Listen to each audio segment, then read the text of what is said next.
उमज्ञानतिमिरान्धस्य ज्ञानाञ्जनशलाकया चक्षुरुन्मीलितं येन तस्मै श्रीगुरुवे नमः। श्रीचैतन्यमनोभीष्टं स्थापितं येन भूतले स्वयं रूपः कदा मह्यं ददाति स्वपदान्तिकं। वन्देऽहं श्रीगुरु श्रीयुतपदकमलं श्रीगुरून् वैष्णवंश्च श्रीरूपं साग्रजातं सहगण रघुनाथान्वितं तं सजीवं साद्वैतं सावधूतं परिजनसहितं कृष्णचैतन्यदेवं श्रीराधाकृष्णपादान् सहगण ललितान् श्रीविशाखान्वितांश्च हे कृष्ण करुणा सिंधु दीनबंधु जगतपते गोपेश गोपिका कांता राधा कांता नमस्तुते। तप्त कांचन गौरांगी राधे वृंदावनेश्वरी वृषभानुसुते देवी परमामी हरि प्रिये वांछा कल्पतरुभ्यश्च कृपा सिंधु वैवच पतितानां पावनेभ्यो वैष्णवेभ्यो नमो नमः। जय श्री कृष्ण चैतन्य प्रभु नित्यानंद श्री अद्वैत गदाधर श्रीवासादि गौर भक्त वृंदा हरे कृष्णा कृष्णा कृष्णा हरे हरे हरे राम राम राम हरे हरे। नमो विष्णुपदाय कृष्ण कृष्णाय भक्तले श्रीमते भक्तिवेदांत स्वामी निति नामने नमस्ते सरस्वती देवे गौरवाणी प्रचारिणे निर्विशेष शून्यवादी पाश्चात्य देशतारिणे मूकं करोति वाचालं पङ्गुं लङ्घयते गिरिं यत्कृपतम् अहं वन्दे श्रीगुरुदीनतारणं श्रीचैतन्येश्वरं परमानन्दमाधवम्। तो आज हम हिज होलीनेस गोपाल कृष्ण गोस्वामी महाराज जी के जीवन चरित्र के बारे में थोड़ा सा चर्चा करेंगे। अ, और सबसे अनुरोध है कि सब जब ये चर्चा हो रही होगी तो आप सब जो है इनसे बहुत सारी टीचिंग्स इनके भगवान मतलब जो महाराज जी हैं उनके चरित्र के अंदर बहुत सारी टीचिंग्स हमें मिलेंगी। तो आप खुद से प्रयास करिए कि आप उसको लिखिए कि आपको कौन सी इसमें टीचिंग मिलती है। और कुछ टीचिंग के बारे में हम जो है समय रहते जो है डिस्कशन भी करेंगे। और भगवान जो है बहुत प्रसन्न होते हैं जब किसी शुद्ध भक्त के बारे में जो है हम चर्चा करते हैं। और जो जो हम चर्चा करते हैं जो लोग चर्चा में शामिल होते हैं अगर वो इस चीज को अपने जीवन में उतारते हैं तो तब भी भगवान को बहुत प्रसन्नता होती है। तो हिज होलीनेस गोपाल कृष्ण गोस्वामी महाराज जी जो हैं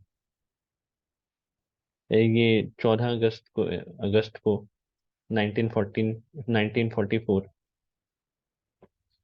अन्नदा एकादशी वाले दिन इनका आविर्भाव हुआ था। और कहाँ पर हुआ था? दिल्ली में। दिल्ली में एक जगह है जिसका नाम है जोर बाग। जोर बाग में महाराज जी जो हैं प्रकट हुए थे। क्या?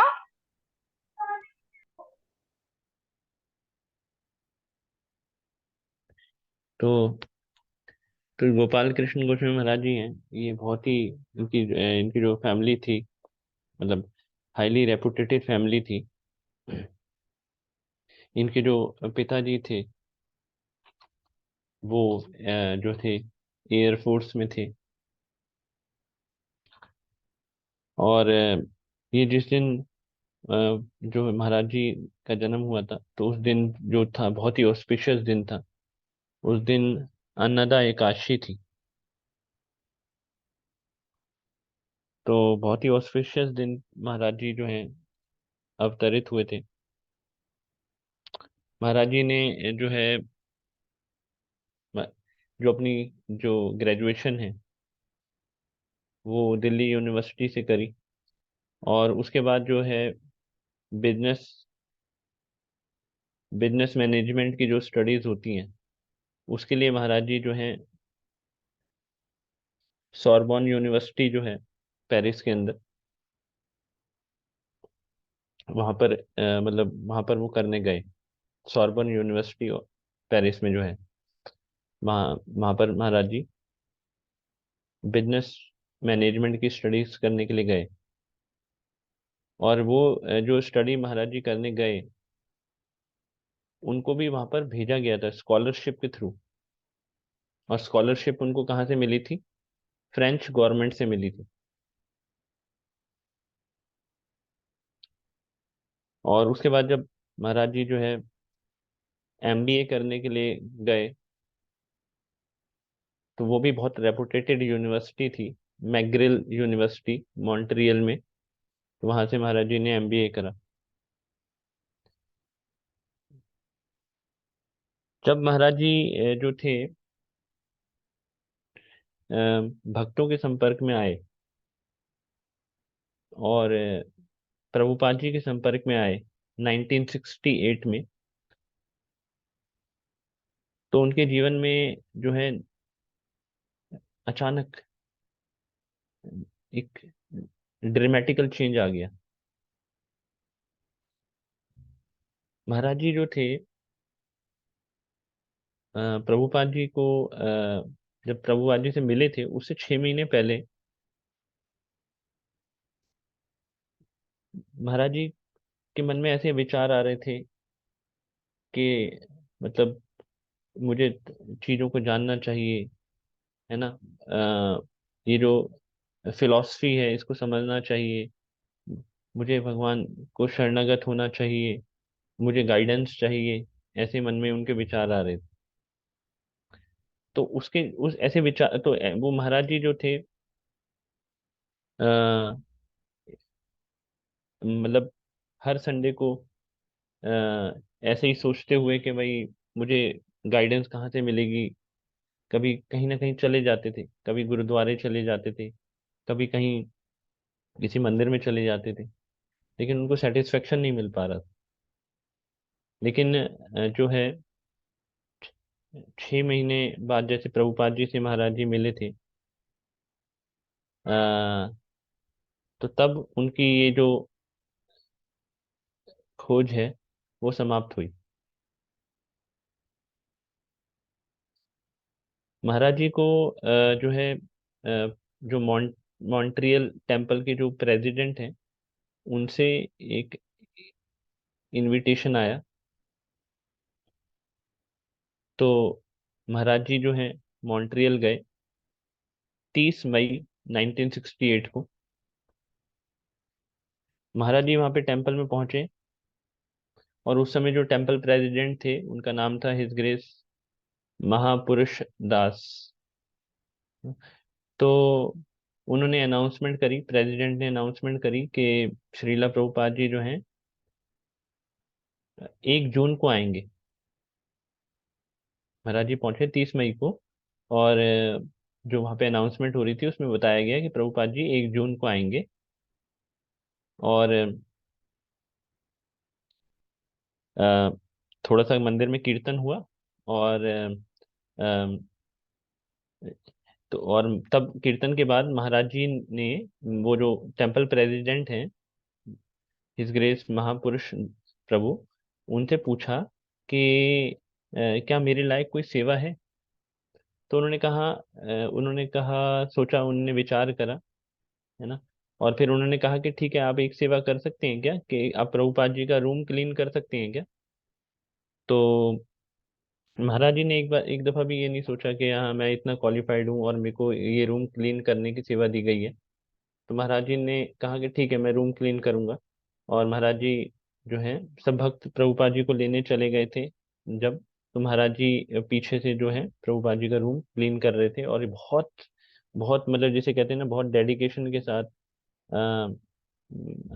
बहुत ही ज्यादा मतलब उसमें अपना तन मन जो है झोंक कर उन्होंने मतलब बिल्कुल ऐसे इतना अच्छा क्लीन करा कि बाद में प्रभुपाद जी ने जब देखा कि इतना रूम क्लीन है, तो उन्होंने ये पूछा था कि ये रूम किसने क्लीन करा है। तो तब उन प्रभुपाद जी को पता लगा था कि अच्छा ये गोपाल कृष्ण ने इस रूम को साफ करा है। तो महाराज जी का नाम जो था वो शुरू से ही गोपाल कृष्ण था। तो तो उसके बाद तो उनका जो इससे इससे पता लगता है कि उनके अंदर किस किस लेवल का जो है सेवा भाव था। महाराज जी जो है कोई ये कभी भी अभिमान नहीं था कि मैंने इतना इतना लर्नेड हूँ, मैं इतना बड़ा स्कॉलर हूँ, तो मेरे को छोटी छोटी सेवाएं नहीं करनी चाहिए। महाराज जी अपने आप को तृण से भी अधिक नीच मानकर, वृक्ष से भी अधिक सहनशील होकर, जैसे महाराज जी ऐसे शास्त्रम का जो ये श्लोक है इसको महाराज जी कई बार बताते हैं, है ना। वो सब महाराज जी ने अपने जीवन में पहले उतारा, तभी वो आचार्य कहलाते हैं। तो उसके बाद तो फिर महाराज जी जो है को वो सुनहरा अवसर प्राप्त हुआ जिस जब वो प्रभुपाद जी से मिल सके। तो 1 जून को 1968 को महाराज जी प्रभुपाद जी से मिले। और उसके बाद प्रभुपाद जी से जब वो महाराज जी मिले, है ना, मतलब 1 जून को फिर प्रभुपाद जी से इवनिंग में मिले, है ना, शाम को मिले। और दो, अब उसके बाद मिलना मिलना जुलना मतलब ये जारी रहा। मतलब महाराज जी प्रभुपाद जी के लेक्चर सुनने आते थे, है ना। और कई लोग ऐसे होते थे लेक्चर्स में जो जल्दी उठ के चले जाते थे, लेकिन महाराज जी जो थे शुरू से अंत तक वहां पे रहते थे। जब जब प्रभुपाद जी व्यास आसन से उठकर चले जाते थे, उसके बाद महाराज जी जाते थे, है ना। तो इससे पता लगता है कि महाराज जी के अंदर कितना मतलब एक जिसे कहते हैं ना एक वैष्णव सदाचार, वो कितना ज्यादा था। और जबकि पहले तो इस तरह से कुछ बुक्स नहीं थी, और इस तरह से कुछ मतलब महाराज जी ने अभी अभी तो आए थे महाराज जी, है ना। तो महाराज जी पहले से बहुत पहले से तो संपर्क में थे नहीं इस्कॉन के, या कुछ इस तरह की क्लासेस तो होती नहीं थी कि आपको इस तरह से व्यवहार करना चाहिए। लेकिन महाराज जी जो थे शुरू से ही सारे उनके अंदर वैष्णव क्वालिटीज थी, और वो सब उनके आचरण से दिखती थी। तो महाराज जी तभी उठे जब वो प्रभुपाद जी व्यास आसन से उठ के चले गए, उसके बाद महाराज जी उठ के जाते थे। और 2 हफ्ते के अंदर अंदर ही महाराज जी ने मतलब जो हिजूर गोपाल कृष्ण गोस्वामी महाराज जी हैं, उन्होंने ये सोच लिया कि इन्हीं को मैं अपना जो है आध्यात्मिक गुरु बनाऊंगा, प्रभुपाद जी को। और उससे पहले कहीं कई सारे हिंदू मंदिरों में गए थे, गुरुद्वारा में गए थे, चर्चेज में गए थे, लेकिन उनको कहीं भी मतलब वो सेटिस्फेक्शन नहीं मिल पाया था। उनको उनको सिर्फ 2 हफ्ते में ही ये महसूस हो गया कि यही है मेरे जो है गुरु, मेरे गुरुदेव यही हैं, श्रीला प्रभुपाद जी। भगवान ने उनको अंदर से प्रेरणा दी, और वो पूरी तरीके से सरेंडर होने को तैयार हो गए प्रभुपाद जी को। अम, और वैसे प्रभुपाद जी जो थे ना, उनको जितने भी जो जब प्रभुपाद जी बाहर प्रचार करने जाते थे, तो बहुत सारे मतलब इंडियंस जो थे बहुत कम होते थे, लेकिन प्रभुपाद जी ना विशेष रूप से सिंपैथी रखते थे। जो भारतीय है ना, जो बाहर भारतीय रह रहे हैं, उनके प्रति विशेष रूप से प्रभुपाद जी करुणाशील थे। क्योंकि क्योंकि वहाँ की कंडीशंस जो हैं बहुत वर्स कंडीशन थी उसमें। अ, भारतीयों के रहना मतलब इतना आसान भी नहीं होता था। प्रभुपाद जी विशेष उनके प्रति करुणाशील थे। लेकिन ये जो गोपाल कृष्ण गोस्वामी महाराज जी थे, ये बहुत ही स्पेशल थे। ये औरों से अलग थे, है ना। सब इंडियंस भी आते थे क्लासेस में बैठते थे, लेकिन समहाउ वो बीच में कभी कभी कभार चले जाते थे। लेकिन जैसे गोपाल कृष्ण गोस्वामी महाराज जी है, वो पूरा शुरू से अंत तक लेक्चर सुनते थे, है ना। और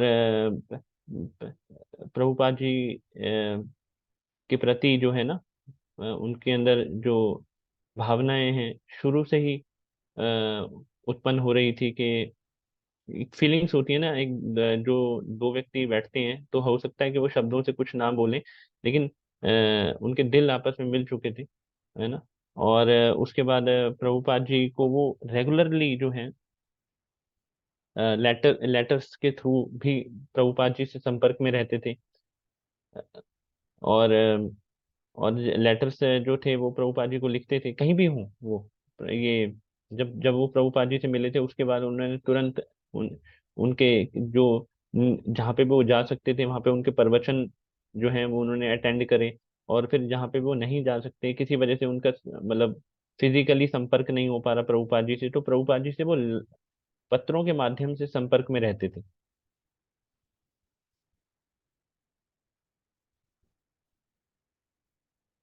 तो उस समय महाराज जी जो है नौकरी भी करते थे। नौकरी महाराज जी की लग चुकी थी।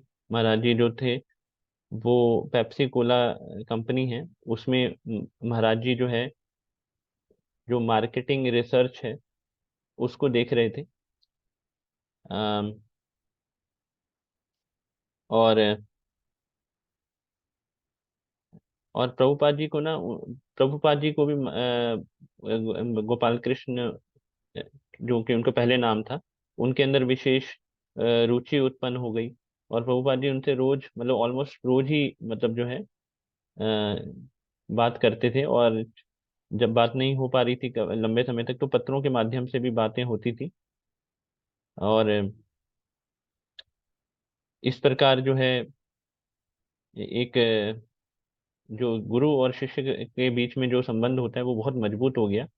और 27 मई जो है 1969, 27 मई 1969 में प्रभुपाद जी ने उनको एक पत्र लिखा और उनसे कहा कि आपका नाम तो गोपाल कृष्ण ऑलरेडी है, उसको बदलने की जरूरत नहीं है ना, बस उसके आगे सिर्फ दास जोड़ना है।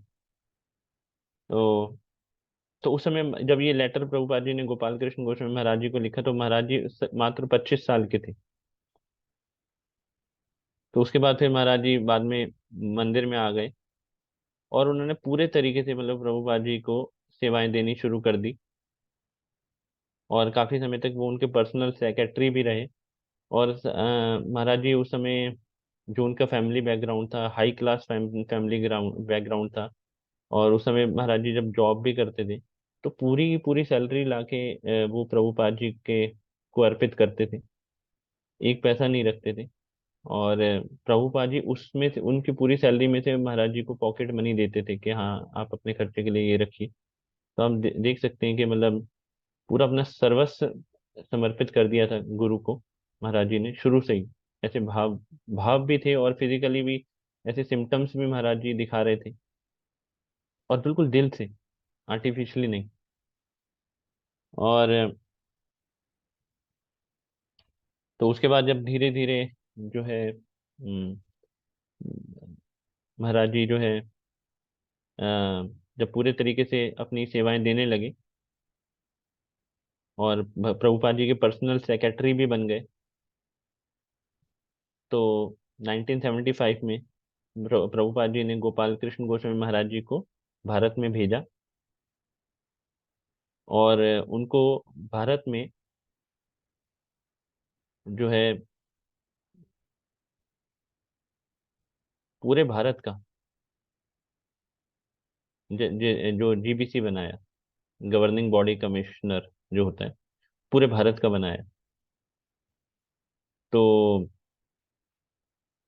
प्रभुपाद जी ने स्पेशली महाराज, मतलब हिज होलीनेस गोपाल कृष्ण गोस्वामी महाराज से ये, मतलब इंस्ट्रक्शन उनको दी थी, ये आज्ञा दी थी कि आप जो है मेरी पुस्तकों को प्रिंट करो और पूरे भारत में डिस्ट्रीब्यूट करो।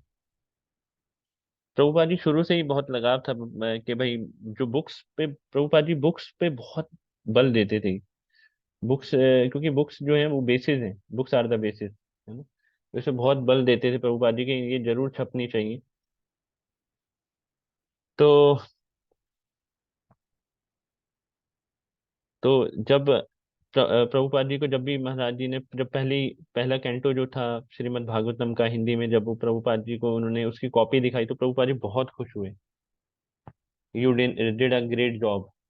तो इस प्रकार जो है महाराज जी बाद में, महाराज जी को और भी बड़ी बड़ी सेवाएं मिली। जीबीसी तो बन ही चुके थे महाराज जी, है ना। और वो अपने जो, उनका जो मार्केटिंग एक्सपीरियंस है, उसको प्रभुपाद जी ने कहा था कि देखो आपका जो मार्केटिंग एक्सपीरियंस है ना, उसको आप यहाँ पर कैश करो बुक्स डिस्ट्रीब्यूशन करने में। हाँ। और ये जो बुक डिस्ट्रीब्यूशन है, अगर आप करोगे तो इससे, दिस इज द, मतलब ये जो एक होगा ना, this is the perfection of education, ये हमारी शिक्षा का सही सदुपयोग होगा का हम अगर प्रभुपाद जी की बुक्स को डिस्ट्रीब्यूट करते हैं, तो ये एक सही ज्ञान हम संसार को दे पाएंगे इसके जरिए। और उसके बाद कुछ समय बाद महाराज जी को रशिया का भी जीबीसी बना दिया गया। और उस समय कम्युनिस्ट कंट्री रशिया में जो है जाकर प्रचार करना बहुत मुश्किल था, है ना। महाराज जी वहां जाते थे, अपनी जान का जोखिम उठाकर वहां पे जाते थे और लोगों को प्रेरित करते थे, है ना। केजीबी वहां की बहुत सतर्क थी और बहुत, मतलब बदनाम थी। और कोई भी उनके वो चाहते, मतलब चाहते नहीं थे ऐसे ऐसी कोई गतिविधि वहां पर हो, और जब कोई ऐसी गतिविधि देखते थे वहाँ की जो फोर्सेस हैं, तो केजीबी और वहाँ के जो लोकल पुलिस हैं, तो बहुत टॉर्चर करते थे भक्तों को। इसके बारे में अगर आप पढ़ना चाहें तो सॉल्टेड ब्रेड में आप डिटेल में पढ़ सकते हैं। तो इस तरीके से रिस्क उठा के महाराज जी वहां पे गए, लेकिन भगवान ने सदा उनकी रक्षा करी। और उन्होंने वहां पर बहुत सारे सेंटर खोलने में बहुत बड़ा सहयोग दिया महाराज जी ने, उस समय जब वहां पे कम्युनिस्ट राइम था वहां पर, बहुत सहयोग दिया। 1981 में जो महाराज जी हैं, जो मतलब उनका 98 1981 में उनकी उनको संन्यास मिला। और 1982 में गौर पूर्णिमा के दिन उनको दीक्षा गुरु भी बना दिया गया। तो और उसके बाद महाराज जी को जो है चेयरमैन और ट्रस्टी जो है वो भक्ति विदान बुक ट्रस्ट का वो भी बनाया गया। और ये जो भक्ति विदान बुक ट्रस्ट है, ये पूरे संसार में सबसे बड़ा पब्लिशर है और डिस्ट्रीब्यूटर है, जो कि वैदिक लिटरेचर्स को डिस्ट्रीब्यूट करता है। और उसके बाद फिर महाराज जी जो है गवर्निंग बॉडी कमिश्नर बने, जो पश्चिम और उत्तर केनिया के, और अमेरिका के भी गवर्निंग बॉडी कमिश्नर बने। कुछ पार्ट्स जो अमेरिका के हैं वहाँ के भी बने। और ईस्ट वाइल सोवियत यूनियन के भी वो जो हैं गवर्निंग बॉडी कमिश्नर बने। तो जस्ट मैं मतलब महाराज जी के बारे में बताने से पहले कि हम उनसे क्या सीख सकते हैं, हमें पता होना चाहिए कि ये कितनी बड़ी पर्सनैलिटी है महाराज जी, है ना। और उन्होंने बहुत बड़े बड़े प्रोजेक्ट जो हैं वो लिए, है ना। अम, जैसे कि ये जो दिल्ली में श्री श्री राधा पार्थ सारथी टेम्पल है, इसका प्रोजेक्ट महाराज जी ने अपने हाथ में लिया, है ना। और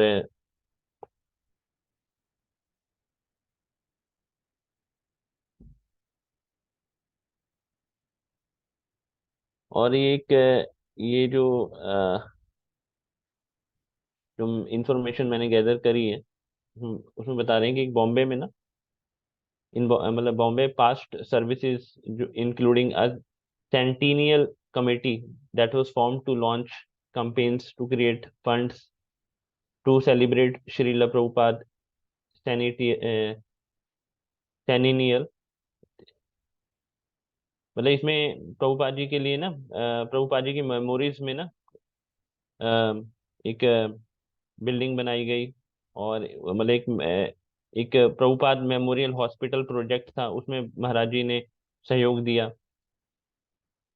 एक नेशनल वाइड पूरे मतलब नेशनल वाइड कम्युनिकेशन प्रोजेक्ट था, उसमें महाराज जी ने सहयोग दिया, मतलब उसको संचालित करने में, है ना। एक हरे कृष्णा टेलीविजन प्रोजेक्ट था, उसमें महाराज जी ने अपना सहयोग दिया।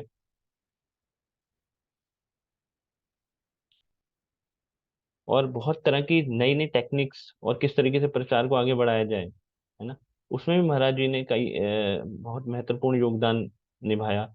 और कुरुक्षेत्र वृंदावन में भी काफी जो प्रचार कार्य को महाराज जी ने एक्सटेंड करा।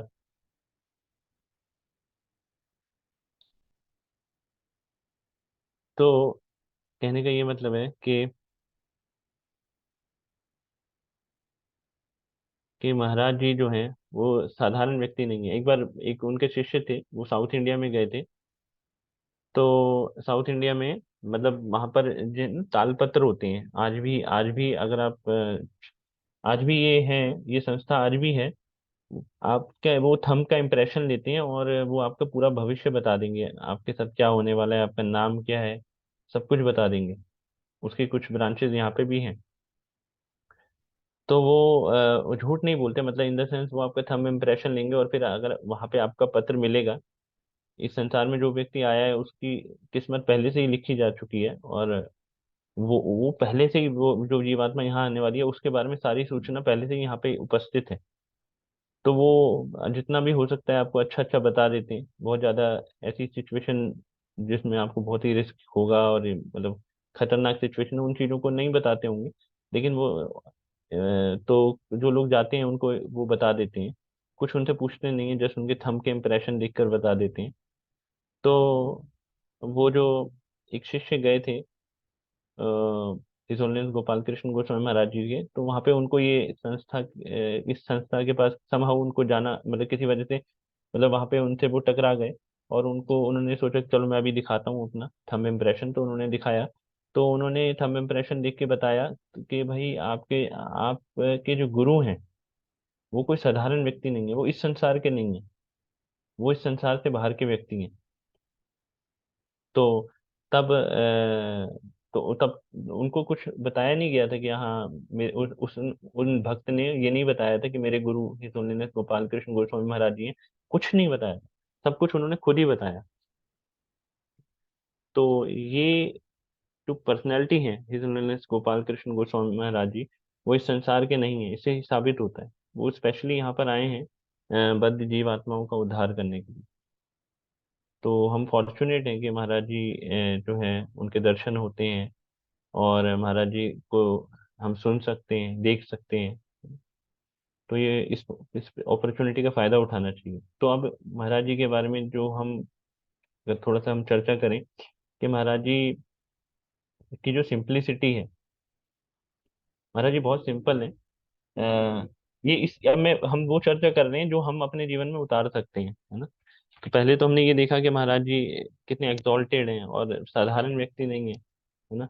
और अब महाराज जी किस तरीके से जो है अ, अपने जीवन से हमें शिक्षा देते हैं, उसके बारे में थोड़ा चर्चा करते हैं कि महाराज जी के अंदर कितनी ज्यादा सिंप्लिसिटी है। आप देख सकते हैं कि महाराज जी क्या होता, आजकल मोबाइल चलाना तो सभी जानते हैं, महाराज जी भी जानते हैं मोबाइल चलाना, लेकिन समहाउ जैसे कई बार उनके पास, उनके आसपास जो भक्त होते हैं, सेवा करता होते हैं, तो जब भी महाराज जी को कुछ हैंडल करना होता है मोबाइल से रिलेटेड, तो महाराज जी पूछते हैं अच्छा ये कैसे होगा, अच्छा ये कैसे होगा, है ना।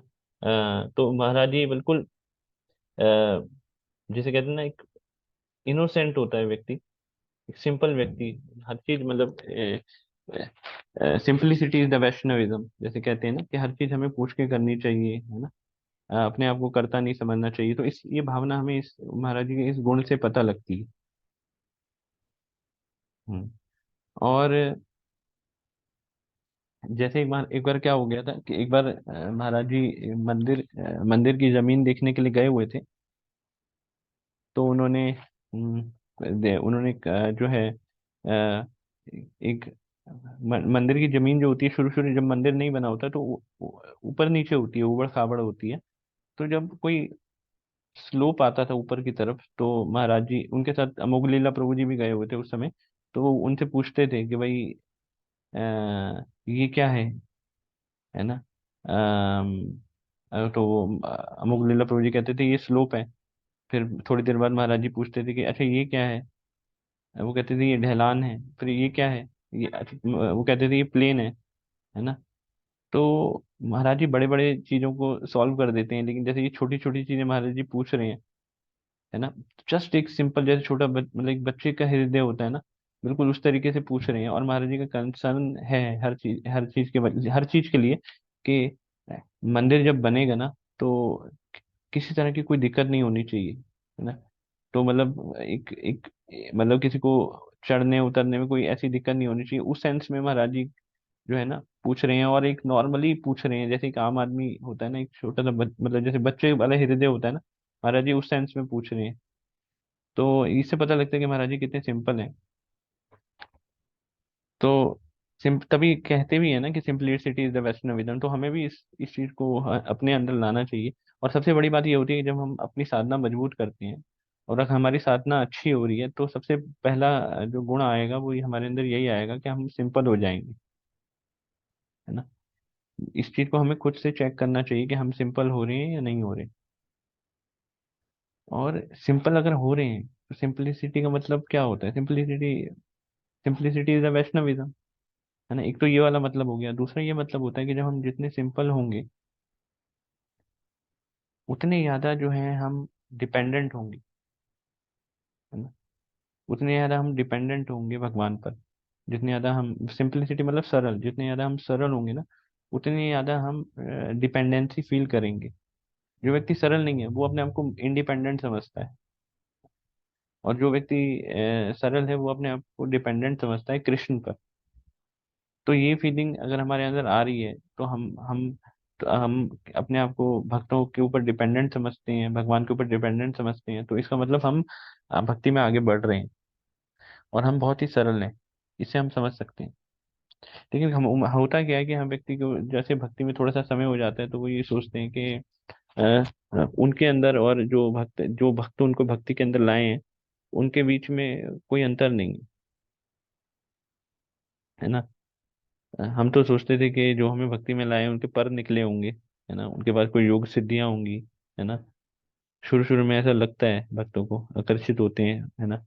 और फिर बाद में सोचते हैं कि अरे ये सब चीजें तो ABCD तो हमें भी पता है ना। और तो वो उनकी महत्व बातों को महत्व देना कम कर देते हैं, है ना।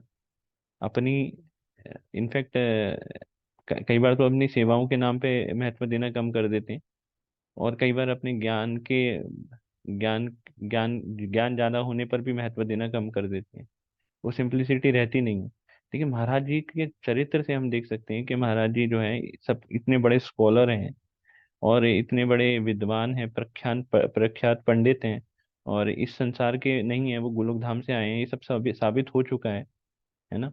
और फिर भी महाराज जी ऐसे व्यवहार कर रहे हैं कि उनको कुछ नहीं पता है ना। तो महाराज जी के इस चरित्र से हमें ये भी सीखने को मिलता है कि हमें सीनियर्स के सामने ना अपने आप को बेवकूफ़ ही समझना चाहिए, ज़्यादा शो ऑफ नहीं करना चाहिए, और बहुत सेंसिटिव रहना चाहिए कि उन्होंने जो कहा है, कोई भी हो, चाहे आपका अपना इमीडिएट फैसिलिटेटर हो या कोई और भी हो, जो आपको भक्ति में लाए हैं, किसी से आपको जब जब जो नहीं भी लाए हैं, उनके प्रति तो बहुत ज़्यादा सेंसिटिव होना चाहिए, और जो हम हमसे छोटे हैं या हमारे बराबर के हैं उनके प्रति भी हमें सेंसिटिव होना चाहिए, है ना। नहीं तो हम मतलब सेंसिटिव का मतलब होता है भूलना नहीं चाहिए कि उन्होंने क्या कहा है ना। किसी ने कुछ कहा कि भाई आप ये मैसेज कीजिएगा, और हम भूल गए, है ना। तो ये सेंसिटिविटी नहीं है, इग्नोर कर रहे हैं हम, जस्ट अपने सो कॉल्ड सेवाओं के नाम पे उनकी इंस्ट्रक्शंस को इग्नोर कर रहे हैं। यानी कि हम हमारा सटल माइंड हमसे ये कह रहा है कि हम बहुत बड़े हो गए हैं, हमें इस चीज को अगर हम थोड़ा सा इग्नोर कर भी देंगे, ये मतलब अंदर अंदर सटल माइंड, ऊपर से नहीं कहेंगे आप, अंदर से तो इसको इग्नोर भी कर देंगे तो चल जाएगा, कोई दिक्कत नहीं है, ये कोई वैष्णव अपराध नहीं है। तो ऐसे ही शुरुआत होती है।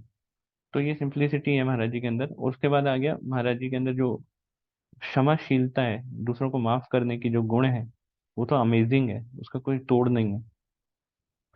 आ, महाराज जी को ना मतलब जैसे प्रभुपाद जी जो थे, हम्म, अ,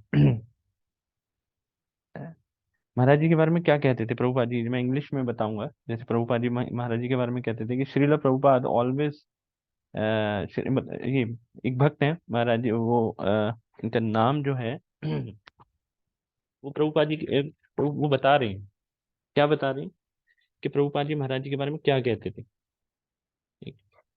तो वो कहते हैं कि प्रभुपाद जी कहते थे महाराज जी के बारे में कि even hardcore atheists are attracted to his graceful simplicity.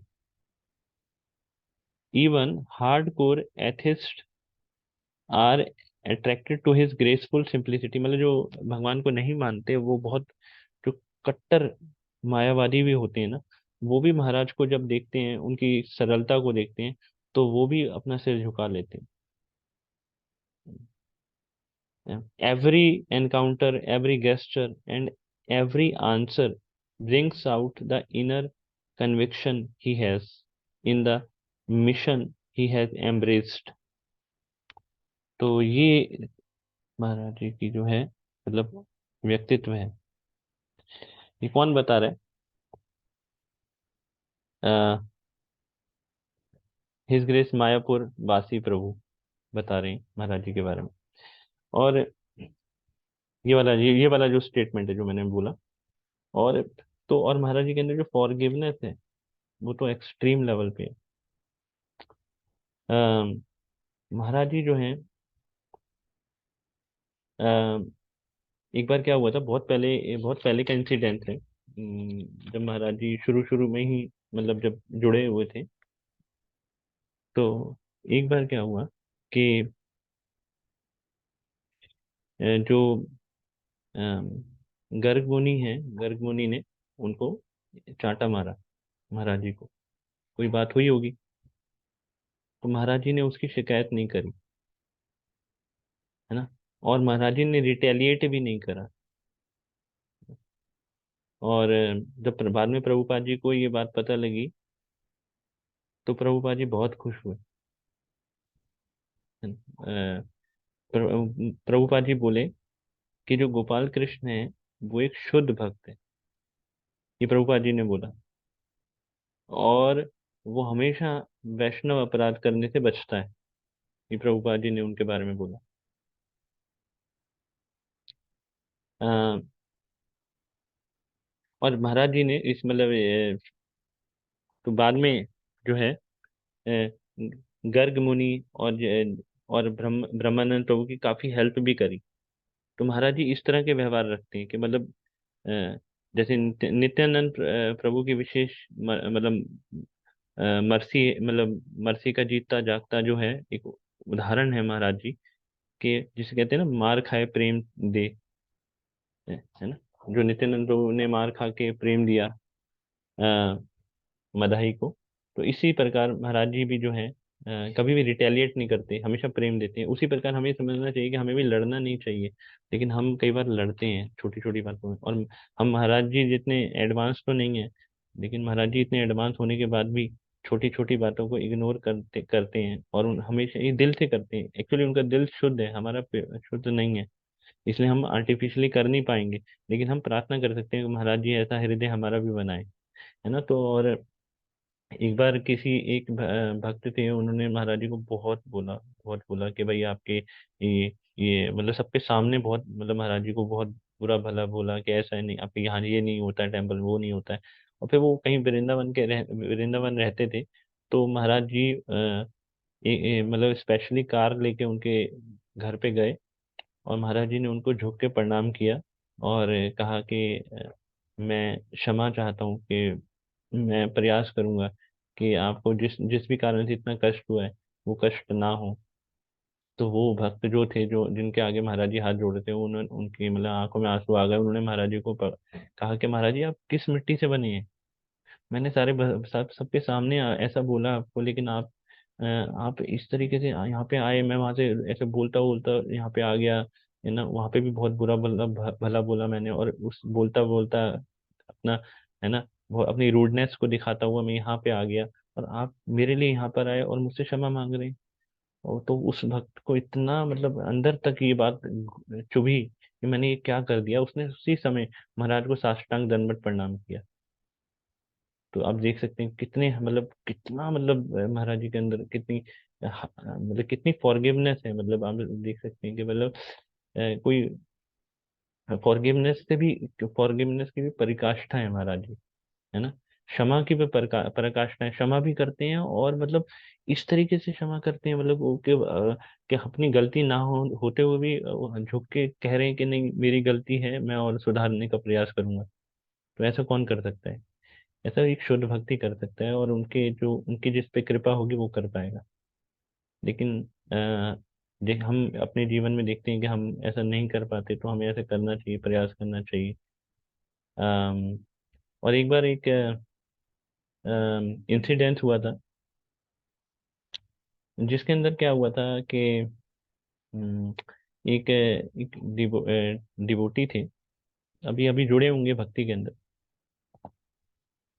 उनकी कुछ उन्होंने अपनी जो गर्लफ्रेंड के साथ कुछ इंटीमेट वीडियो बनाई और उसको किसी को शेयर करा।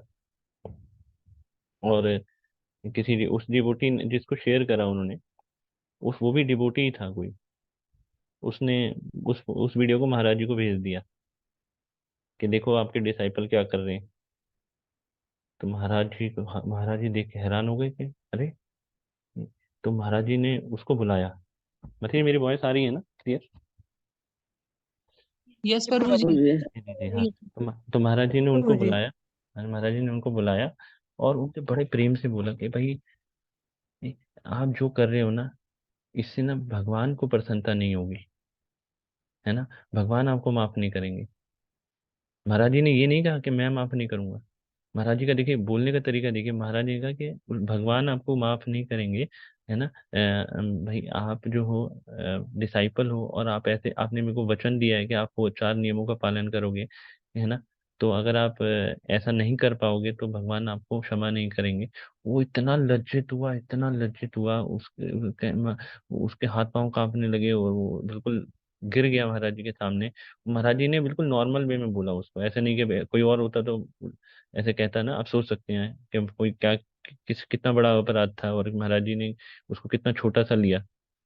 महाराज जी क्या मतलब कुछ भी कर सकते थे कोई, मतलब वो कितना गुस्सा आना चाहिए ना कि महाराज जी ने कहा कि आप ऐसा मत करिए, आप बहुत अच्छा कीर्तन करते हैं। महाराज जी ने कहा आप बहुत अच्छा कीर्तन करते हैं, आप अपने ना, अब आप कीर्तन करा करिए मंदिर में, है ना। आप कीर्तन करेंगे तो आपका शुद्धिकरण होगा, भगवान को प्रसन्नता होगी। तो वो समय था और वो जो भक्त जो पूरा चेंज हो गया, रेगुलर मंगला आरती जाने लगा, कीर्तन करने लगा, है ना, सारी सेवाएं करने लगा। तो ये जो है, आप देख सकते हैं कि ऐसा आशीर्वाद जो है कौन दे सकता है किसी को। ये तो गुरु ही दे सकते हैं ना, और वो भी हिज होलिनेस गोपाल कृष्ण गोस्वामी महाराज जी जो है, हम जीता जागता उदाहरण है इसका। और एक बार एक ऐसे ही सेम अकाउंट के हिसाब में एक बहुत बड़ी गड़बड़ हो गई थी। तो डिवोटीज ने रंगे हाथों पकड़ा था कि उस भक्त को जिसने ये गड़बड़ करी थी। तो महाराज जी को बताया गया, तो महाराज जी ने उसे बुलाया और कहा कि भाई, आपको कोई परेशानी है क्या हमारी तरफ से, हम कोई हमारी तरफ से कोई परेशानी हुई हो तो हम उसको सुधार सकते हैं। तो उस आप ऐसा क्यों करते हो, भगवान की लक्ष्मी को क्यों चुराते हो। कहने लगे कि मेरा परिवार का खर्च नहीं चलता मेरे। तो वो महाराज जी ने कहा कि आपका परिवार का कितना खर्चा है।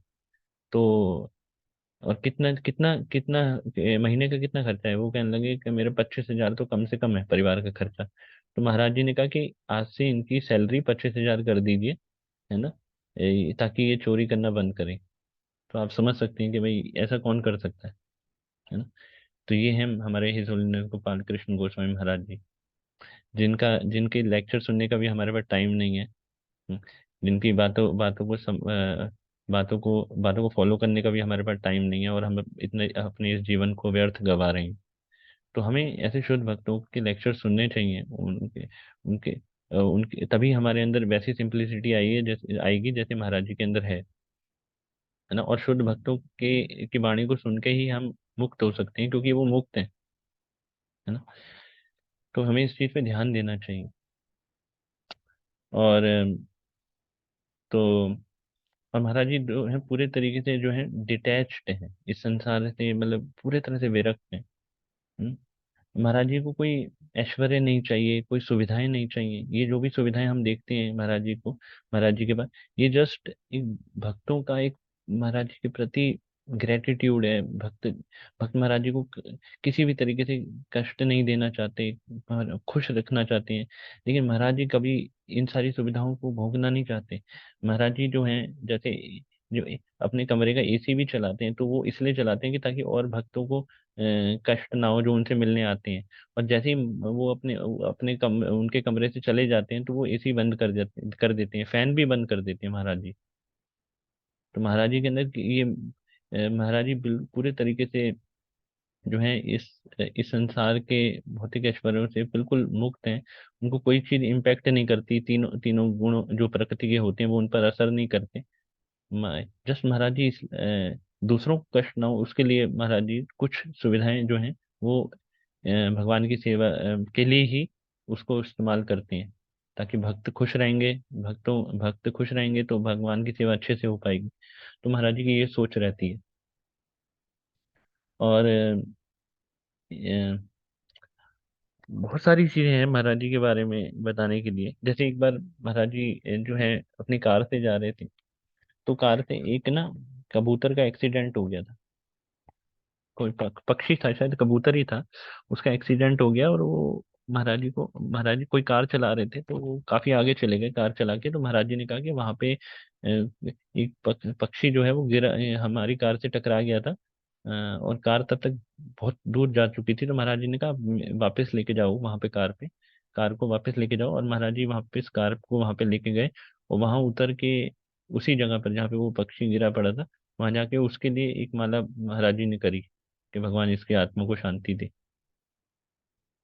तो महाराज जी का देखिए कितना कितना कंपैशन है। इससे महाराज जी कंपैशनेट की भावना, कंपैशन की भावना जो है वो हमें पता लगती है।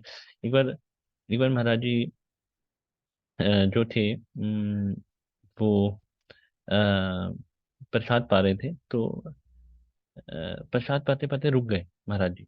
56 भोग की थाली थी, भगवान का महाप्रसाद था, तो आया था। खाते खाते रुक गए, तो सुंदर गोपाल प्रभु जी ने कहा कि महाराज जी आप रुक क्यों गए? तो महाराज जी बोलते हैं कि मैं उन उन लोगों के बारे में सोच रहा था जिनको एक वक्त की रोटी भी नसीब नहीं होती, और जब मैं उनके बारे में सोचता हूँ तो मेरा खाने का मन नहीं करता। तो सुंदर गोपाल प्रभु जी ने कहा कि उनके उनके कर्म ही उनको रोक रहे हैं, रोटी नसीब जिसकी वजह से उनको रोटी नसीब नहीं हो रही है ना। क्योंकि वो भगवान को समर्पण नहीं करना चाहते, इसलिए उनको उनके कर्मों की वजह से ही, उनके पास्ट जो उन्होंने जो पिछले कर्म करे हैं उसकी वजह से उनको दुख भोगना पड़ रहा है। अगर वो भगवान को समर्पण करेंगे तो उनको सारे सुख मिलेंगे। तो महाराज जी ने बोला कि लेकिन वो भगवान को समर्पण इसलिए नहीं कर पा रहे ना, क्योंकि हम प्रचार नहीं कर रहे, तो हमें प्रचार करना चाहिए। देखिए, तो ये महाराज जी के अंदर कितना, मतलब ये ऐसा कौन सोच सकता है? ऐसा तो मतलब एक शुद्ध भक्ति सोच सकता है। और एक बार महाराज जी देख रहे थे, एक जनवरी की सर्दियां थी, बहुत सर्दी होती है, आपको पता ही है जनवरी में कितनी सर्दी है। तो एक महाराज जी वॉकिंग कर रहे थे, तो उनको दिखा कि कोई भिखारी है, उसके शरीर पे कपड़े नहीं है, वो कांप रहा है। तो महाराज जी ने भक्तों से कहा कि दौड़ के जाओ, और जल्दी से इसके लिए एक वो लेके आओ, एक कोट लेके आओ, और उसको पहनाओ। तो इससे पता लगता है कि महाराज जी कितने सेंसिटिव हैं। कंपैशन एंड देन सेंसिटिविटी, संवेदनशीलता। महाराज जी के लिए कितनी संवेदनशीलता है। लेकिन तो ये संवेदनशीलता हम उसका अंश भर भी अगर अपने जीवन में लेके आएंगे, तो हम प्रचार कर पाएंगे। क्योंकि प्रचार करने के लिए हमारे अंदर सेंसिटिविटी है ना, और करुणा जो होती है, कंपैशन, ये होना बहुत जरूरी है। जिसके अंदर करुणा होगी वही प्रचार कर सकता है, जिसके अंदर सेंसिटिविटी होगी वही प्रचार कर सकता है, नहीं तो कोई नहीं कर सकता। क्योंकि जिसके अंदर सेंसिटिविटी होगी, जिसके अंदर करुणा होगी, वही तो दूसरे के दुख को देख पाएगा। बाकी भक्त जो है अपने घर बैठ के करेंगे सब कुछ, लेकिन वो अपने लिए करेंगे, दूसरे के लिए नहीं करेंगे। दूसरे के लिए वो करेगा जिसके अंदर सेंसिटिविटी होगी, जिसके अंदर करुणा होगी। तो इसलिए महाराज जी देखिए, महाराज जी एक्सट्रीम है ना, एपिटोम ऑफ कंपैशन है एंड सेंसिटिविटी है। तो ये महाराज जी के अंदर है। और महाराज जी एक बार चर्चा हो रही थी उनके जो एक बार वो है ना उनके जो उनके साथ रहते हैं प्रभु जी, हिज ग्रेस अजय गौरांग प्रभु जी, वो बता रहे थे कि महाराज जी एक बार ना किसी फ्यूनरल पे गए थे। तो वहां पर एक बहुत बड़े भक्त थे, और उनको लेके जाया जा रहा था उसके ऊपर, मतलब वो उनको उनकी जैसे अर्थी होती है ना, उस पर लेके जाया जा रहा था। तो महाराज जी ने ना, मतलब अ, बहुत ज्यादा, मतलब जैसे कहते हैं ना गर्मी थी, ऐसे ऐसे बता रहे हैं। तो महाराज जी ने जो है उस समय ना तो सिर पे कुछ पहना हुआ था, ना ही चप्पलें पहनी हुई थी महाराज जी ने। तो उनको कई बार भक्तों ने कहा कि आप प्लीज पहन लीजिए, पहन लीजिए। तो महाराज जी कहते हैं कि देखिए, वो जो एक भक्त जा रहा है ना, उसने भी चप्पल नहीं पहन रखी। जब उसने चप्पल नहीं पहन रखी, तो मैं कैसे पहन सकता हूँ? तो आप समझ सकते हैं कि महाराज जी कितने, मतलब कितने सेंसिटिव हैं। एक एक, और महाराज जी को हमेशा महाराज जी को सब भक्तों के साथ, सब अंदर अंदर अंदर क्या उनके भक्तों के मन में क्या चल रहा है, कोई भक्त कितने पानी में क्या है, सब कुछ महाराज जी को पता है। एक बार एक भक्त थे, वो महाराज जी से आए, महाराज जी बोलो महाराज जी मैं आपसे बहुत जरूरी बात करना चाहता हूँ। महाराज जी ने कहा अब थोड़ी देर में आइएगा, है ना, मैं एक सेवा कर लूँ। तो थोड़ी देर में वो भक्त आए, तो महाराज जी कहते हैं कि आप मुझसे यही बोलने आए हैं ना कि नहीं, महाराज जी ने ऐसे कहा उनको कि हम मैं आपको ना जल्दी ही सेकंड इनिशिएशन दे दूंगा। तो महाराज वो भक्त बोलने लगे, महाराज जी आपको कैसे पता कि मैं सेकंड इनिशिएशन के लिए आपके पास कहने के लिए आने वाला था? तो महाराज जी ने कहा कि मैं जो हूँ आपके हृदय में, हृदय की बातों को भी पढ़ सकता हूँ। तो इससे इससे ये पता लगता है कि महाराज जी जो है अंतर्यामी है ना, भगवान वो सब कुछ जानते हैं, हर एक भक्त को जानते हैं, भले ही हम उनको ना जानते हो। हम सोचते हैं कि हम उनसे कुछ छुपा लेंगे, लेकिन ऐसा नहीं है। और और महाराज जी सबके, मतलब जो हम जिसको जो भी मतलब जो भी उनके शिष्य हैं, उनके सबके मतलब सबकी गलतियों को माफ भी करते हैं। और हमारी मतलब हम अपने शिष्यों की गलती की वजह से उनको कष्ट भी होता है, खासकर हमारी गलतियों की वजह से महाराज जी को कष्ट भी सहना पड़ता है। तो हमें ये सोचना चाहिए कि हमें कोई ऐसी गलती नहीं करनी जिसकी वजह से महाराज को कष्ट सहना पड़े, क्योंकि जो शिष्य होते हैं उसका भार गुरु अपने ऊपर उठाते हैं। और उनका जो अगर शिष्य कोई गलती करता है तो उसका रिएक्शन जो है गुरु पे आता है। तो हमें यही सोचना चाहिए कि अगर महाराज जी के जीवन में हम अगर कुछ ऐसा कष्ट देखते हैं तो वो हम हमारी गलती से है, और हमें उसको सुधारना चाहिए। तो ये कुछ क्वालिटीज हैं महाराज जी की। इसको अगर हम अपने जीवन में उतार लें, है तो बहुत सारी और भी बहुत सारी चीजें हैं, लेकिन अभी समय कम है। तो अगर इसको हम अपने जीवन में उतार लें, और प्रभुपाद जी के प्रति इतने कृतज्ञ थे महाराज जी कि आज तक जब भी ऑफरिंग लिखनी होती थी, व्यास पूजा ऑफरिंग, तो महाराज जी 4 से 5 घंटे एक्सक्लूसिवली निकालते थे प्रभुपाद जी की ऑफरिंग लिखने के लिए, है ना। और मतलब स्पेशली, और अब गुरु के प्रति अगर आप हम कृतज्ञ नहीं है, उनके लेक्चर सुनने का हमारे पास टाइम नहीं है, उनके उनके उनके ग्लोरिफिकेशन करने का हमारे पास टाइम नहीं है, उनके ग्लोरिफिकेशन को सुनने का हमारे पास टाइम नहीं है, और हम ये सोच रहे हैं कि हम भक्ति कर रहे हैं, तो हम बहुत बड़े भूल कर रहे हैं। हम कुछ नहीं कर रहे हैं, है ना। हम सिर्फ जो है अपने अहंकार को पानी दे रहे हैं, क्योंकि जितना ज्यादा हम जो है अपने गुरु को सुनेंगे, जितना उनका गुणगान करेंगे, है ना, तभी हमारा चरित्र का निर्माण होगा। नहीं तो हम भक्ति के नाम पर जो है और अपराध करेंगे। भक्ति के अंदर आने के बाद हम और अपराध करेंगे, और हम धीरे धीरे दूर चले जाएंगे, है ना। और दूर चले जाएंगे, और इतनी जल्दी नहीं जाएंगे, काफी सारे अपराध करने के बाद दूर चले जाएंगे। और हमारा बहुत बड़ा नुकसान हो जाएगा, है ना। करने क्या आए थे और क्या होके रह गए, यही होगा। तो इसलिए तो हमने आज कुछ क्वालिटीज के बारे में पढ़ा। एक तो सिंपलिसिटी है, हमेशा सरल रहिए। जैसे आप हमेशा ये सोचते रहिए कि जब आप पहला दिन था जब आप आए थे तो आप कैसे थे, उसके बारे में हमेशा सोचते रहिए। कौन कौन लोग थे जिन्होंने आपके मतलब जिन्होंने आपकी हेल्प करी, उनको कभी मत भूलिए। उसके बाद आपको बहुत सारे और लोग भी मिलेंगे, किसी एक व्यक्ति को भी मत भूलिए, है ना।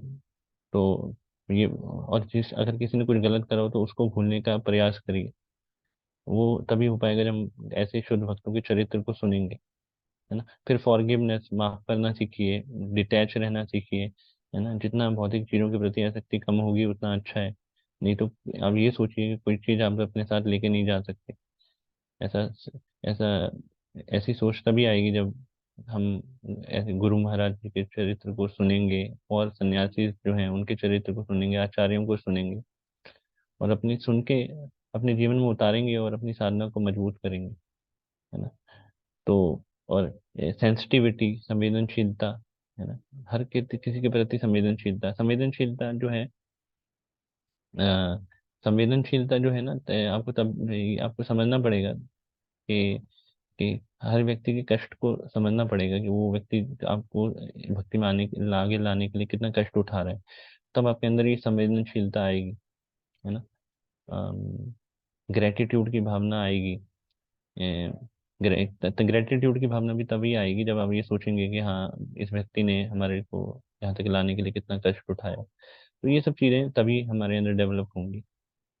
और सेंसिटिविटी भी तभी आएगी जब ये सारी भावनाएं डेवलप होंगी, तो सेंसिटिविटी आएगी, है ना।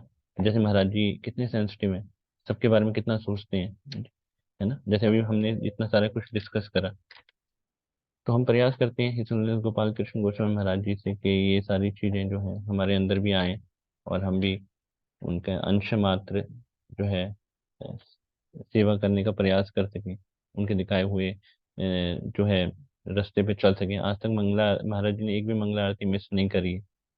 चाहे वो रात के 1 बजे सोते हैं, तब भी वो मंगला आरती के लिए उठ जाते हैं, है ना। अम, और तो हम भी इस तरह से प्रयास करें कि हम भी मंगला आरती घर में जरूर करें। साढ़े जो ब्रह्म मुहूर्त होता है उसमें हम, उसके बाद हम 16 माला ध्यान पूर्वक करें।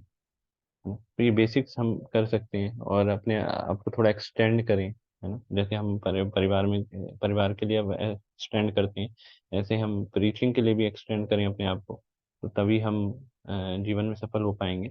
नहीं तो हमें काफ़ी संघर्ष करना पड़ेगा, और हो सकता है उस फिर काफ़ी हमारा टाइम उसमें खराब हो जाए। तो हमें ये जो जीवन मिला है, इसी जीवन में अपने अपने जो है पर्पस को फुलफिल करना है, क्योंकि लोग जो है, ये जीवन बहुत छोटा है, लाइफ इज टू शॉर्ट, है ना।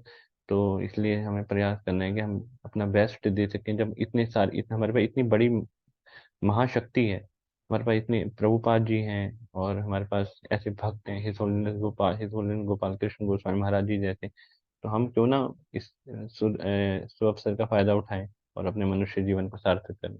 हरे कृष्ण। तो इतना ही बोलना। हरि बोल, हरि बोल, हरि बोल, हरि हरि बोल, बोल, हरि हरि बोल, हरि हरि बोल, हरि दंडवत बोल, प्रणाम प्रभु जी, हरि दंडवत बोल, प्रणाम। हरि बोल, हरि बोल, हरि बोल। हरि बोल, हरि बोल, हरि बोल, हरि हरि बोल, हरि बोल, हरि हरि किसी बोल।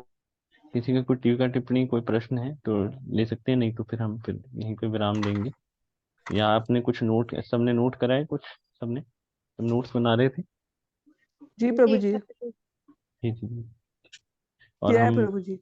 आगे भी ना हम इसी तरह से और आचार्यों के बारे में भी चर्चा करेंगे। मैं जब भी आऊँगा तो ऐसे इसी तरीके से हम आप सेवा का मौका देंगे, तो मेरा भी थोड़ा सा शुद्धिकरण होगा आप सबके माध्यम से। हम आचार्यों के बारे में चर्चा करेंगे, और गोपाल कृष्ण गोस्वामी महाराज जी के बारे में और भी चर्चा करेंगे, और आचार्यों के बारे में भी चर्चा करेंगे। क्योंकि मतलब ये ऐसे इसको सुनने मात्र से, ऐसा हम चर्चा करने मात्र से जो है, सुनने वाले और बोलने वाले का दोनों का ही कल्याण होता है, और भगवान को बहुत प्रसन्नता होती है, और हमें अपनी गलतियां भी नजर आती हैं कि हम कितने गलत हैं, है ना। हम हम हम ये भूल, हम ये भी याद आता है कि हम कहाँ से चले थे, उस स्थान को हम देखने भूल जाते हैं ना, कहाँ से चले थे। जिस मतलब जैसे एक बार, कई बार कहते हैं ना कि भाई अपने फटे हुए कपड़ों को, जब व्यक्ति गरीब था तो अपने फटे हुए पुराने कपड़ों को कभी देखकर हमेशा याद रखना चाहिए कि उसकी क्या स्थिति थी। तो वो वाली स्थिति जो है हमें तभी हासिल होगी जब हम ऐसे शुद्ध भक्तों के चरित्र को सुनेंगे।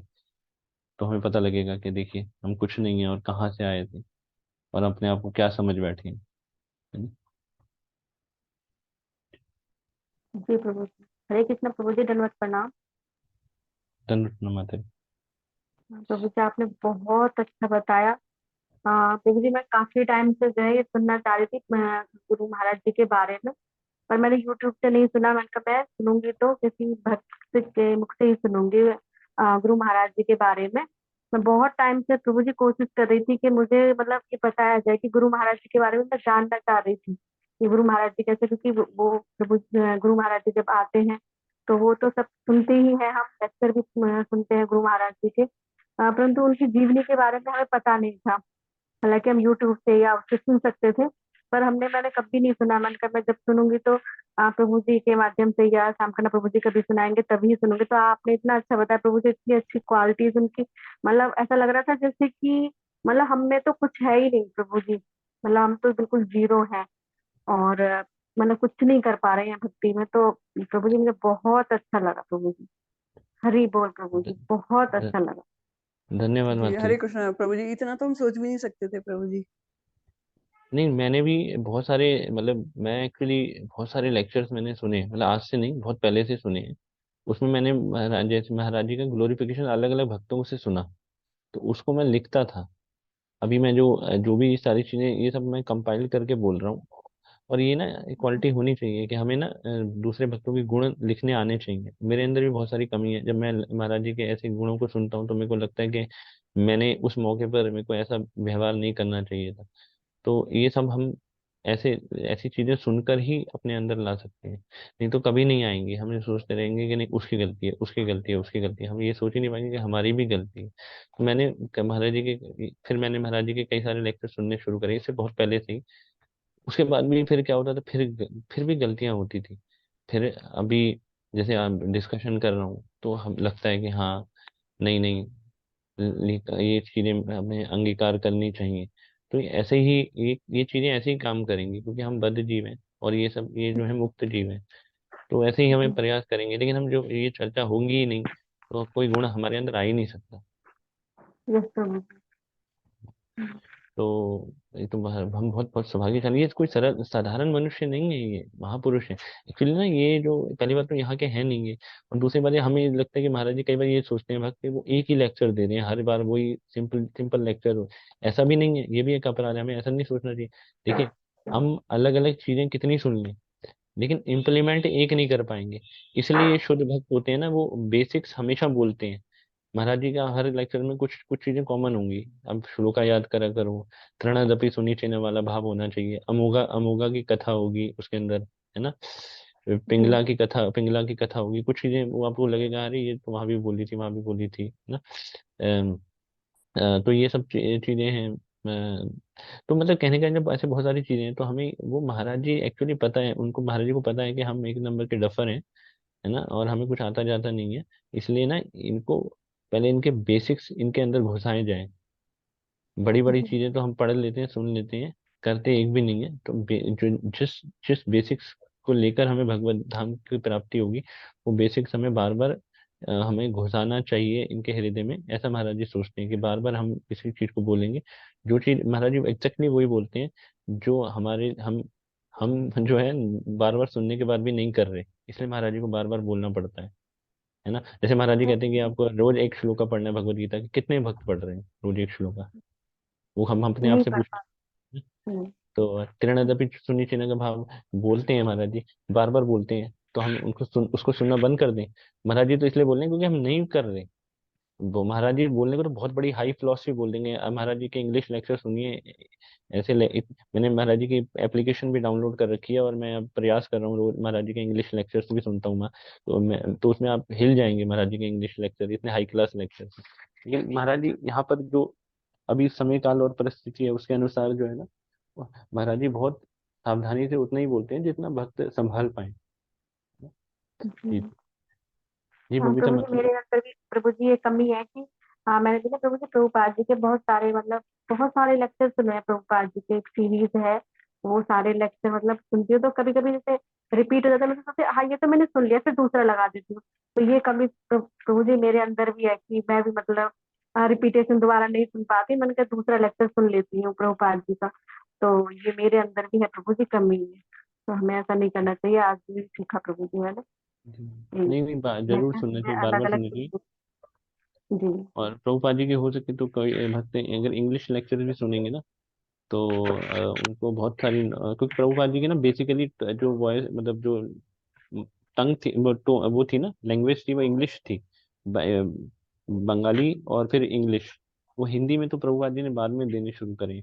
तो अगर आपको प्रभुपाद जी का मतलब अगर थोड़ा इंग्लिश में अगर आपको समझ में आ जाए थोड़ा हिसाब किताब, तो आप इंग्लिश के लेक्चर जरूर, सब भक्त बहुत जरूर है सुनिए। और उस वो तो सब मुझे वो थोड़ी सुनेंगे ना। कम समझ आती है ना इंग्लिश, थोड़ा हाँ, सा मतलब कोई बात नहीं। मतलब मैं कह रहा हूँ हाँ। सब सब भक्तों के लिए कह रहा हूँ कि अगर समझ में आता है तो अच्छा है, नहीं तो हिंदी के लेक्चर्स बार बार सुनेंगे तो उसमें भी वही चीजें हैं जो उसमें है। लेकिन मैं वैसे बता रहा हूँ प्रभुपाद जी के मतलब केस के बारे में बता रहा हूँ कि प्रभुपाद जी ज्यादातर ना इनने सब सब कन्वर्सेशन इंग्लिश में करी है। सारी बुक्स पहले इंग्लिश में लिखी है, हिंदी में प्रभुपाद जी ने बाद में फिर लिखना और बोलना शुरू करा था, है जी। ना। जैसे मेरी थोड़ी थैंक छोटी सी समझ है वैसे ही मैं बता पा रहा हूँ। बाकी बबीता शर्माती बोलिए। हरे कृष्णा प्रभु, दंडवत प्रणाम प्रभु जी। बहुत अच्छा, आपने बहुत अच्छा था। मैं जानना चाहती प्रभु जी, ये जो ये आपने बताया गोपाल कृष्ण महाराज जैसे गुरु महाराज के लिए, कि इनकी जो एक बुक थी, मुझे जब मैं दिल्ली टेम्पल गई थी अभी, व्यास पूजा थी जब वहां पर, तो वहां मिल रही थी, बांट रहे थे वो लोग। तो जब मैंने उसको लेकर आई, मैंने देखा उसमें लिखा था शिक्षाएं उनकी इस टीचिंग के बारे में। तो मैंने एक दो पेज पढ़ा, मुझे बोर होने लगी मैं। मुझे अंदर से लगा ही नहीं ऐसा कि कुछ पढ़ना चाहिए, ऐसा लगे ये तो सब ऐसा ही है। आज आपके मुख से सुना है, कहते हैं जब वैष्णव भक्त के मुंह से सुनने के बाद वो चीज अंदर से, मेरे अंदर से लगा कि नहीं, ये चीज मुझे, मतलब आज लगा कि हाँ ये मुझे करना चाहिए। वो चीज करना तब चाहिए, करना चाहिए। एक्चुअली वही तो मैं जो चीज़ बता रहा हूँ ना, वो बहुत सटल थे, वो सटल साइंस है जो हम इसे कहते हैं, मतलब जैसे साइकोफिजिकल नेचर जो है हमारी बिगड़ चुकी है। एक्चुअली ना ये हम बहुत बहुत बड़ी मिस्टेक कर रहे हैं। हमें प्रभुपाद जी और जो भी जिस भी गुरु को आप धारण करना चाहते हैं उसको जरूर सुनना चाहिए। लेकिन होता ये है कि गुरु धारण करने के बाद भी भक्तों के पास टाइम नहीं है सुनने का। और प्रभु प्रभुपाद जी के लेक्चर तो कई बार भक्त ये कहते हैं कि हमें तो उनकी लैंग्वेज ही समझ नहीं आ रही है, उनकी वो इंग्लिश भी बोल रहे हैं तो बंगला टोन में बोल रहे हैं। तो मैं तो ये कहता हूँ कि आप थोड़ा कोशिश करेंगे ना, सब कुछ समझ में आएगा। तो हमें ना एक्चुअली जो फाउंडर आचार्य हैं और जिनको आप धारण करना चाहते हैं उनको तो जरूर सुनना चाहिए, जरूर सुनना चाहिए। क्योंकि हमें हमें हमें हम भक्ति में भोग करने की प्रवृत्ति को छोड़ना चाहिए। हम भक्ति के नाम पे भोग कर रहे हैं, हम टेस्ट चाहते हैं भक्ति के अंदर, है ना। हम सेवा नहीं करना चाहते, हम सिर्फ टेस्ट चाहते हैं। उस चक्कर में क्या होता है, सेवा अपराध हो रहे हैं, और सेवा अपराधों की वजह से व्यक्ति का पतन हो रहा है ना। प्रभु जी, वो मैं तो ये समझ ही नहीं आ रहा था, इसलिए ऐसा लगा कि फिर उसको बंद करके रख दिया। तो आज आपने किया तो अब मुझे वो बुक की याद आई कि अच्छा मैं बुक्स लेकर आई थी, उसमें ही ये सब कुछ होगा। लेकिन मैंने नहीं पढ़ा, तो मैं, क्योंकि दो पेज पढ़ते ही मैं इतनी बोर हो गई कि मुझे कुछ समझ ही नहीं आ रहा था कि हाँ, कहाँ से वो शुरू। इसलिए नहीं समझ आ रहा था क्योंकि हमें इनको उनके उनके उनके बारे में नहीं पता कि वो क्या पर्सनैलिटी है। यस और प्रभु जी। दूसरा ये बात है, गोपाल कृष्ण गोस्वामी महाराज जी कभी नहीं चाहते कि उनकी बुक्स, मतलब एक भक्त बता रहे थे कि वो कभी नहीं चाहते कि वो उनकी बुक्स छापी जाएं। शायद शाम करना प्रभु जी ही बता रहे थे कि महाराज जी नहीं चाहते कि उनकी बुक्स छापी जाए। ये तो इसलिए महाराज जी ने कोई अब ऐसे बुक लिखी भी नहीं है। वो तो महाराज जी के जितने कन्वर्सेशंस होते हैं ना, जो लेक्चर्स होते हैं, उसी को भक्तों ने ट्रांसलेट करके बुक्स के रूप में दे रखा है। महाराज जी की ऐसा सच कोई बुक नहीं है जो महाराज जी ने लिखी है। महाराज जी चाहते नहीं है, महाराज जी बिल्कुल नहीं चाहते कि उनका नेम फेम हो, उनका नाम आए। महाराज जी का जब स्वागत करने के लिए हम मतलब जब से भक्त आते हैं तो महाराज जी कहते हैं कि मेरा स्वागत मत करो, प्रभुपाद जी का स्वागत करो, जय प्रभुपाद जी बोलिए।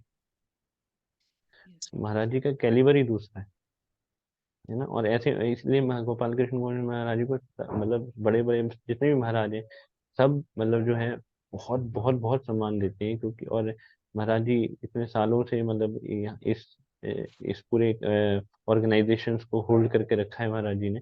ये आसान काम नहीं है ना। महाराज जी के अंदर जो स्पेशल शक्ति है महाराज जी की, उसने पूरे ऑर्गेनाइजेशन को, मतलब प्रभुपाद जी के कृपा पात्र हैं और उन्होंने होल्ड करके रखा हुआ है सबको। डिवोटी केयर पे उनका विशेष ध्यान है। डिवोटी केयर महाराज जी बहुत सारे प्लान्स भी हैं कि मतलब मैं जब धाम में जाऊंगा तो भक्तों का क्या होगा, तो उसके लिए महाराज जी का बहुत से बड़े बड़े प्लान्स हैं कि भक्त आपस में कैसे रहेंगे, है ना। हम लड़ने को तैयार रहते हैं। मतलब मैं अपनी भी बात करूं, हमें कैसे एकता एकता बनाए रखना है, ये हमें सीखना चाहिए महाराज जी से, है ना। इसलिए हम आज अगर हम कुछ करना चाहते हैं तो ये करें कि कोई ऐसे भक्त को ढूंढे, कोई अपने ऐसे मतलब रिश्तेदार हो गया या किसी से हमने कभी झगड़ा करा हो जो हमारी वजह से हर्ट हो गया हो, भक्ति में नहीं हो, और जो हमारे मतलब कोई व्यक्ति ऐसा हो जिसको हमने कोई दिल दुखाया हो या हम दूर चला गया हो, कोई और फैसिलिटेशन में हो वो दूर चला गया हो, उससे हमारी गलती ना भी हो तब भी जाके उनसे माफी मांगे और वापस अपना रिश्ता एस्टेब्लिश करें, एक भक्ति वाला रिश्ता जिसमें सब मिलके भक्ति कर सके।